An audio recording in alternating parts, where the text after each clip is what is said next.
বিশ্ববিদ্যালয়ের আইনে ছাত্র সংসদ সংযুক্ত করে নির্বাচনের রোডম্যাপের দাবিতে টানা ২৪ ঘণ্টা ধরে আমরণ অনশন করছে রংপুর বেগম রোকেয়া বিশ্ববিদ্যালয়ের শিক্ষার্থীদের একটি অংশ।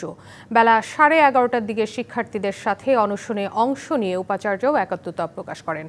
আগামী নভেম্বরের মধ্যেই ছাত্র সংসদ নির্বাচন অনুষ্ঠিত হবে বলে আশ্বাস দেন তিনি। গত ১৬ বছরের বিশ্ববিদ্যালয়ের আইনে ছাত্র সংসদ সংযুক্ত সহ নির্বাচন না হওয়ায় গণ অভ্যুত্থানের পর থেকে এ দাবিতে নানা আন্দোলন করে আসছেন শিক্ষার্থীরা।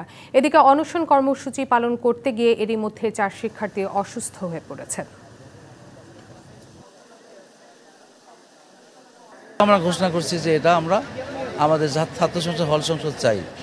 যেহেতু আমাদের গঠনতন্ত্র নাই, এই গঠনতন্ত্রটা এটাকে ইনক্লুড করার জন্য আমরা কিন্তু সকল প্রসেসটা আমাদের বিশ্ববিদ্যালয় থেকে আমরা করে পাঠিয়ে দিছি।